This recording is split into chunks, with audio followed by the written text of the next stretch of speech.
Okay, we're going to make a really quick video here because I'm going to upload this raw and I'm not going to say anything else about it. This is my old motherboard from 2014. Technically this came out in 2008, but that's not relevant. I bought it in 2014 with a Q6600 and 4 gigs of DDR2. I have currently overclocked that Q6600 to 3.5 gigahertz, and I have put a HD 4870 in there. Pretty sensible matchup there because they both came out in 2008. I have also added a load of fans around the CPU cooler because it can't quite keep up. We are about to run the Cloudgate test to see just how fast this CPU is compared to the Q9300 that I tested in this similar configuration recently. But unfortunately, in order to keep the graphics card and the CPU cool, I have to stick a massive fan at it. And additionally, unfortunately, it would appear that Cloudgate has once again failed to launch and now needs to be killed in Task Manager. As we wait for 3D Mark to launch itself yet again, I will explain what just happened. I am currently booting Windows off of a hard drive because this motherboard doesn't know what to do with SSDs, and the Windows install I have on the SSD I tried to use is not compatible with the SATA configuration of this motherboard's SATA controller. There is probably a workaround for that, but it was just easier to get an IDE configured SATA hard drive with Windows 10 already on it. What do I mean by IDE configured? Well, when you install Windows on a hard drive or an SSD on certain older motherboards, you have two options. You can install it in IDE mode. IDE is the connection protocol, not the connector. The connector is PATA, that is PATA, parallel ATA. Or you can run the drive in AHCI mode, which is what you should be running it in, by the way. But that doesn't matter right now. We are attempting to run Cloudgate. Please run. Please run. And as this runs, I will additionally explain. We need that CPU temperature to stay below 95 degrees. Above 95 degrees, the CPU will thermal throttle. Hence, the litany of fans surrounding the CPU cooler on this motherboard. It's not quite stable with the CPU cooler and this voltage. And we also want this score at the end of this test to be higher than when we ran it with a Q9300 and this same GPU. So hopefully that is the result we get. Now as this test runs, I am going to turn on my room fan. So everything's going to get really loud now, including me. But we're watching the benchmark, so you can just maybe, I don't know, turn off the audio. Yeah, just mute. You don't want to listen to the fan noise. I'll wave on screen or something when the audio's back.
And here it comes, the all-important CPU benchmark. That is a lot faster than I was expecting. Okay, I should explain. At the end of that benchmark there, where it dropped to 9.9 FPS briefly, we were dropping below 8 FPS with the 9300. Below 8 FPS with the 9300. That is going to be a much faster score. Let me guess, 2800 points? 3000! Okay, that is an improvement. Let's compare it against previous results. Audio's back, by the way. I forgot to wave. I was so shocked by the result, I forgot to wave. Can I please compare this result online? There we go. Good. So we got a much higher CPU physics score than I was expecting, which means I think we also got a higher GPU score, but I wasn't really paying attention to that. But let's just see. We got a score that is better than 34% of all results, which is a bit higher on the ratings there. Let's add to compare. I ran that with my HD 5450 earlier. Where is... Oh, yeah, spoiler alert, I got a new laptop. I will be talking about that later. Where is... there it is, add to compare.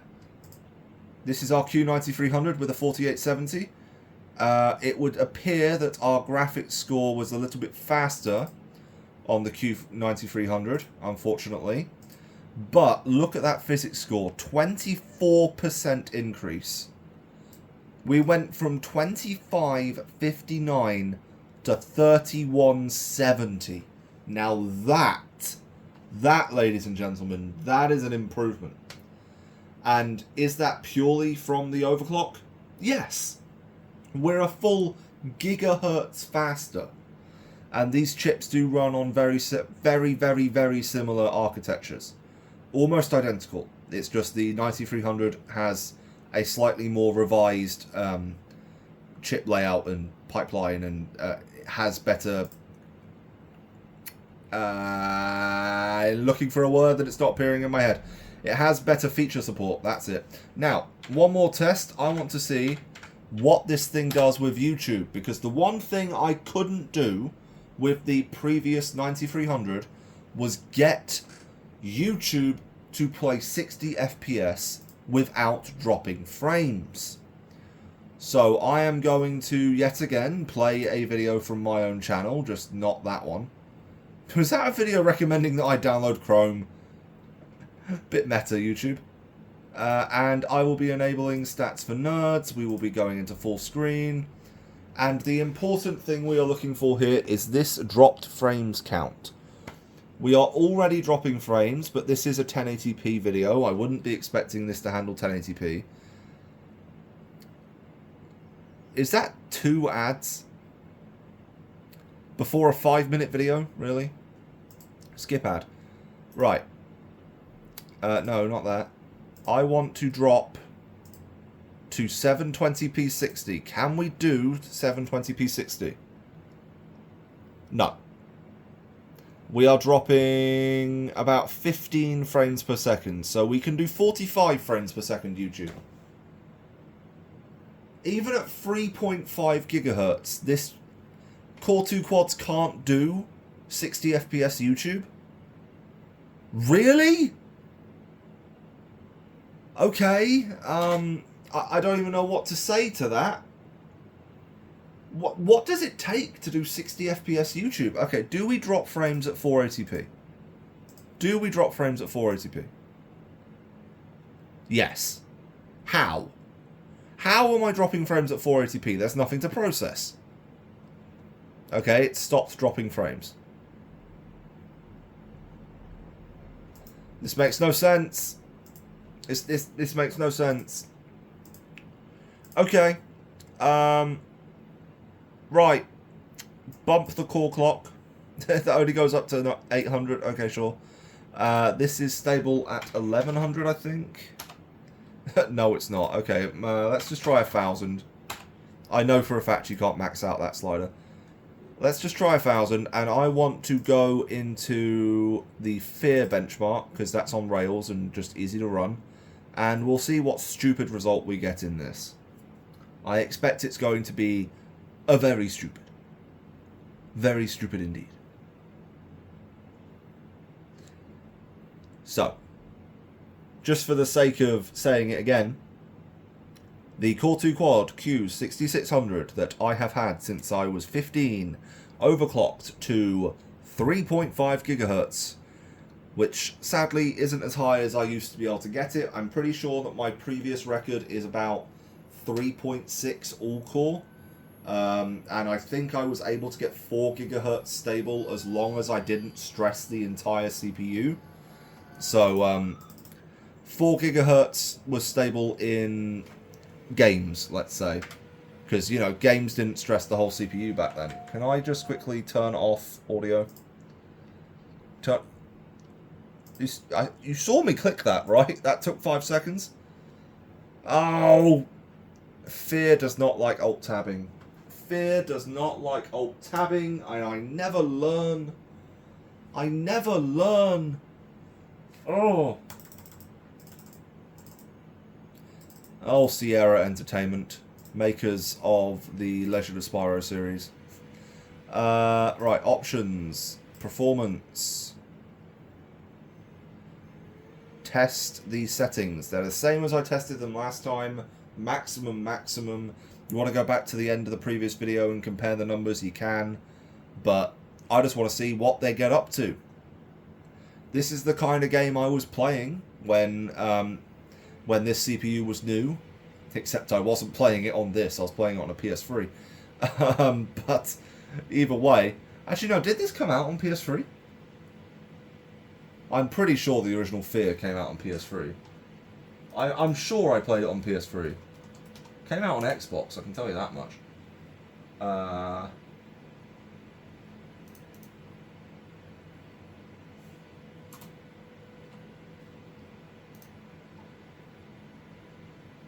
Yeah, it came out on PS3.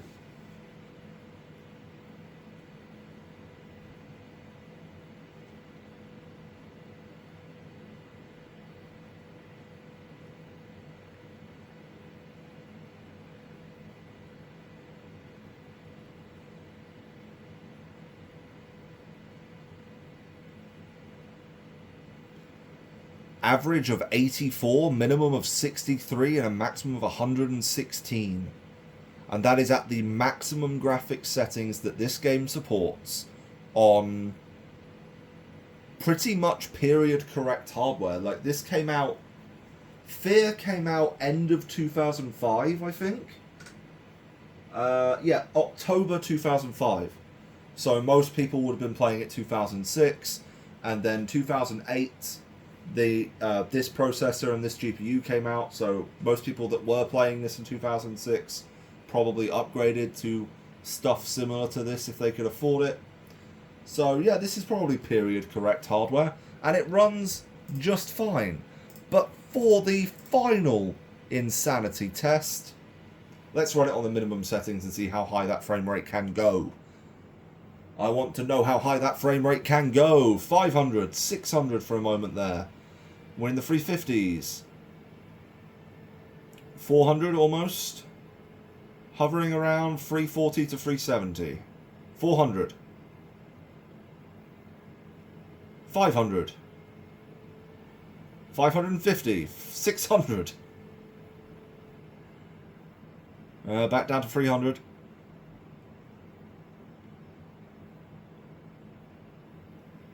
900. 1057. The number actually might be higher than that, because this can only... 1216. This can only update at 60 times per second. Or 1300. Oh, fuck. What? This is why I liked this chip. Huh? Oh, that's not right. Our FPS was in the thousands, thank you. 63, 92, 119? No. Test that again. You're lying. When I was using this in 2014, it wasn't long after I had first stepped into proper PC gaming. And when I say proper PC gaming, it wasn't long after I had actually bought my first graphics card. I bought this as my first gaming CPU because everyone recommended it based on all the forums I was reading at the time, and we were still on 2nd/3rd gen CPUs from Intel's Core series, and they were pretty pricey. So I went slightly older, but faster. And I loved this chip. I really loved this chip. And I'm almost 100% sure I ran this at 3.6 gigahertz all core. But for whatever reason, if I set the front side bus to 1600, it will not boot. Well, no, it will boot. It won't make it to Windows. Okay. Those are not accurate numbers. Take me at my word, those are not accurate numbers. We saw the results on the side of the screen there. They were much higher than that. Unless it's not able to do 4 digits. I don't know. Anyway. That is enough shouting from me for one day. And that is enough of butchering and bullying my poor Q6600. Oh, this poor CPU. This poor CPU. Look at this thing. It's on the same motherboard I had back in the day. It's on a bed running off of a power supply from a different system, off of a hard drive. Oh, you poor thing. But you survived, so thank you very much for giving me some hours of enjoyment. Yes, it took hours to find a stable overclock setting, because half the time I would apply something, and then the motherboard would crash, and then because the BIOS battery is dead, or CMOS battery is dead, every time I had to power cycle it by actually pulling the plug, it reset all my settings, so I had to start from scratch again. So, yes, I had a few issues actually getting this overclock stable, but 3.5 gigahertz, which was an FSB of 1550 and a multiplier of 9, just in case you're wondering, and a core voltage of 1.55 volts. Yeah, 1.55. The silicon quality in this chip has definitely degraded somewhat since I bought this in 2014. Because I know for a fact I was able to get 3.6, which was an FSB of 1600, at a multiplier of 9, with 1.49 volts. That's how I was able to keep it cool back in the day with this stock cooler. But not anymore, because either the motherboard isn't happy, or the CPU isn't happy, or something's happened to it in the meantime where it's been in storage. This might not even be my original RAM. I could be wrong about that. Maybe it's the RAM that's the issue. But something has changed since I used this thing 11 years ago, and I can't quite push it as far as I would like. But for the sake of testing it, I have tested it, and there you go, that's 18 minutes of me shouting into a phone camera.